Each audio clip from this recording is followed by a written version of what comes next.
Graça e paz, mais um Teologando a Palavra de Cristo.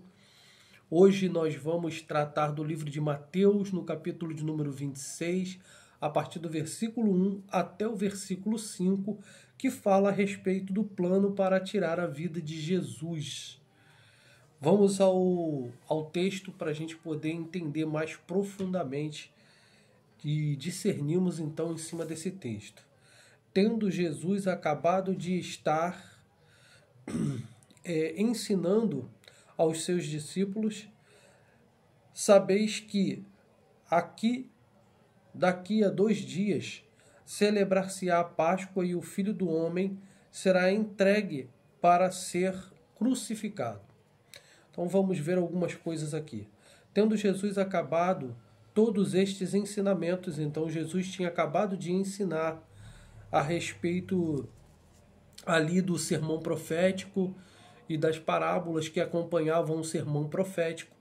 Jesus então ele começa a falar com os seus discípulos novamente, e no versículo 2 ele diz: sabeis que daqui a 2 dias celebrar-se-á a Páscoa. Então vinha chegando o dia da festa da Páscoa, Peshá, que significa, esse nome Peshá significa passar, né, ou passar por cima, comemorado a saída dos judeus da escravidão dos egípcios, ao qual o anjo da morte ele vinha então para matar todos os primogênitos ali que não estivessem com as portas ou os umbrais das portas ungidos com o sangue do cordeiro, ao qual eles mataram e comiam as suas carnes, e ali comiam também com ervas amargas aquelas carnes. A questão da Peshá, de passar por cima, é que o anjo da morte, aonde tinha nos umbrais das portas o sangue daquele cordeiro, eles passavam por cima, então não matavam o primogênito. E assim aconteceu com todos os filhos primogênitos do Egito, ao ponto que os judeus não lhes aconteceu nada. Continuando aí, daqui a 2 dias vamos celebrar a Páscoa e o Filho do Homem. Isso aqui é muito importante você saber. O livro de Lucas, ele veio demonstrar, ele veio falar a respeito de Cristo sendo 100% homem. Por isso que o nome dele é o Filho do Homem, né? Para que ele venha ser apresentado como o Filho do Homem. O ser humano Jesus, 100% homem, 100% Deus. Sofria as mesmas dores que nós, tinha as mesmas fomes que nós, tinha as mesmas preocupações que nós. A única diferença de Jesus para nós é que ele não experimentou pecado, ok? Ele não tinha pecado. Vamos continuar aí então.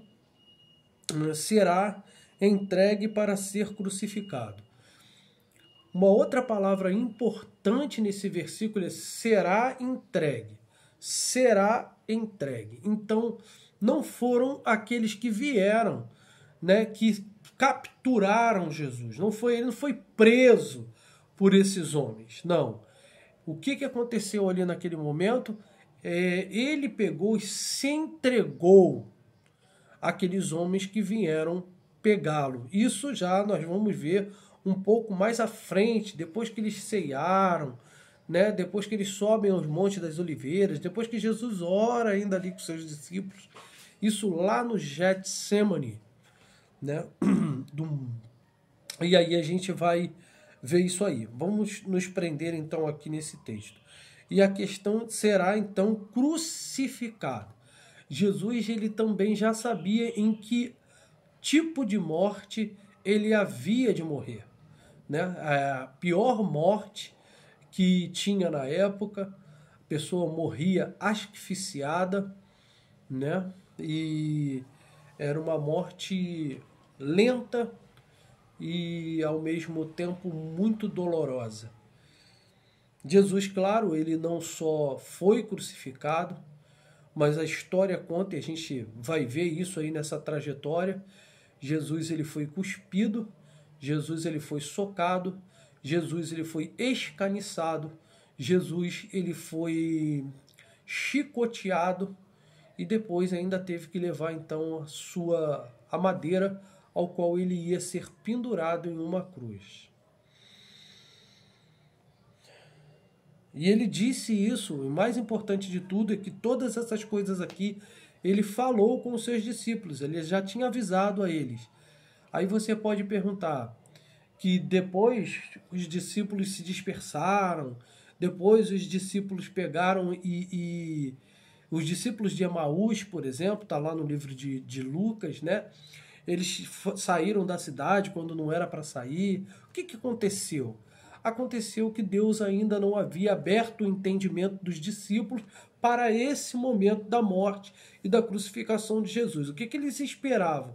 Eles esperavam o levante, então, de Jesus, fazer um grupo e libertar, então, o povo de Israel da escravidão ali naquele momento dos romanos. Ok? Assim como o rei Davi, um grande rei, né, político, religioso, enfim, é isso que eles esperavam e esperam, claro, até o dia de hoje, esse Messias. Né? Eu não vou evitar comentários a respeito desse Messias que eles estão esperando, que vai vir, que não é o verdadeiro Messias ou não é o Cristo, e sim o anticristo. Mas isso a gente vai tratar em uma outra ocasião. Vamos lá.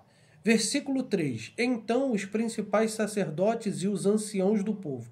Os principais sacerdotes são aqueles que eram os líderes, né, dos sacerdotes. Eram aqueles que eram representantes de cada casa sacerdotal. Ok? E os anciãos do povo. Os anciãos do povo eram aqueles que já tinham um pouco mais de idade e também são aqueles que têm bastante sabedoria dentre o povo. Por isso que se chama anciãos do povo. E eles não faziam parte do clero daquela época, não faziam parte dos sacerdotes daquela época, mas eles eram os anciãos do povo, os homens sábios do povo, tá? Isso é importante dizer, porque às vezes nos passa desapercebidos, tá bom? Então vamos lá, continuando, ele disse então, reuniram no palácio do sumo sacerdote, dentro do templo de Jerusalém, o Herodes, o Grande, ele constrói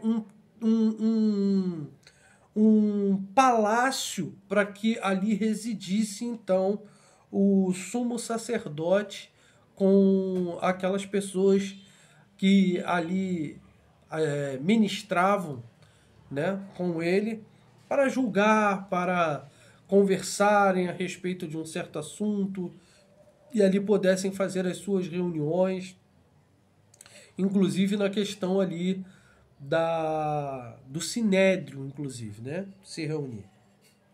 E o nome do sumo sacerdote daquela época era Caifás. Caifás, então, ele era o supremo sacerdote daquela época. Né? Vamos continuar aí, versículo de número 4, que diz assim, e deliberaram prender Jesus, ou seja, naquela reunião, naquela assembleia, eles concordaram na sua maioria, numa deliberação, votaram então sobre o prender Jesus Cristo. E também eles ali arquitetaram de que forma, de que maneira eles prenderiam Jesus. Achariam alguém que fosse íntimo de Jesus, que fosse o mais próximo de Jesus, e ali então eles combinariam para que essa pessoa pudesse então trair Jesus. E avisar, olha, esse aqui é Jesus, ó, ele vai estar em tal lugar e eu vou dar o sinal para vocês pegarem ele.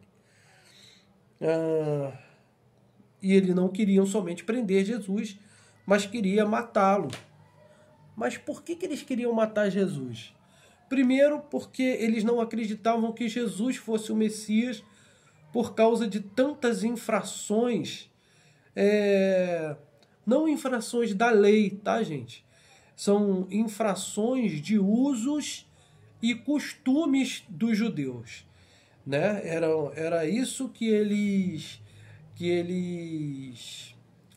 tinham julgado dentro da Torá, né, do livro sagrado. Eles tiravam algumas coisas e tornaram então esses costumes mais rígidos do que a própria lei. Então eles decidiram matar Jesus, por quê? Primeiro porque ele infringia essas leis, então ele não poderia ser o Messias. Ele disse várias vezes que perdoados estão seus pecados, e homem nenhum pode perdoar pecado, a não ser Deus. Então ele estava se declarando, na verdade, quem ele verdadeiramente era. Os judeus, os sacerdotes, os sumos sacerdotes, todos os líderes judaicos naquela época deveriam saber que aquele era o tempo da vinda do Messias. Aquele era o momento.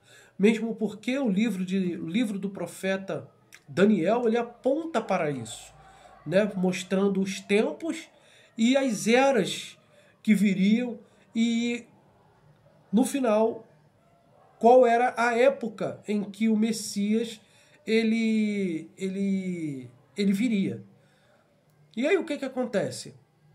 Eles estão esperando o Messias deles até o dia de hoje, como eu já falei. Versículo 5. Mas diziam, não durante a festa, para que não haja tumulto entre o povo.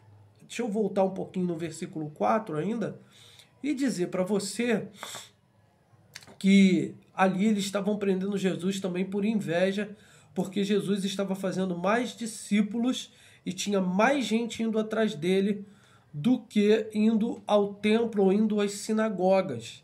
Então, um pouco também dessa questão aí de inveja, ciúmes da parte deles. E aí eu quero trazer também para os nossos dias, nada diferente dos dias de hoje, muitos líderes aí com inveja dos irmãos que conseguem, por causa do seu carisma, por causa do seu caráter, por causa da sua forma de trabalhar com a Bíblia Sagrada, conseguem então abraçar mais irmãos do que eles. E aí gera então problemas para esse irmão, a ponto até de excluir alguns irmãos, enfim. E isso acontece também nos nossos dias.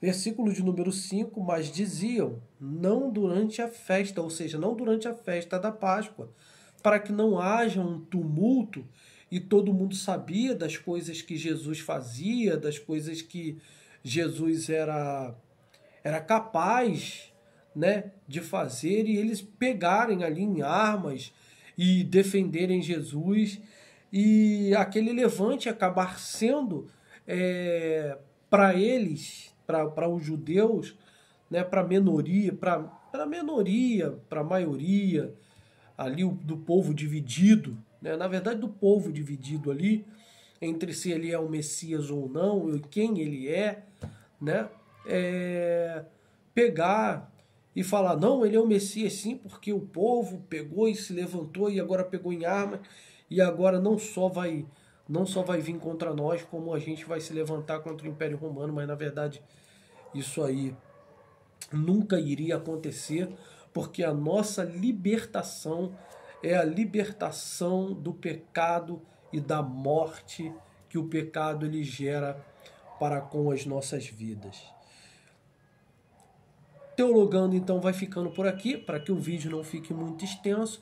Que Deus nos abençoe. Até a próxima aula, dessa próxima videoaula nossa, em nome de Jesus.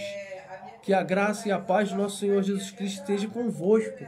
Que o Espírito Santo continue falando aos vossos corações, em nome do Senhor Jesus Cristo. Amém. Fiquem na paz.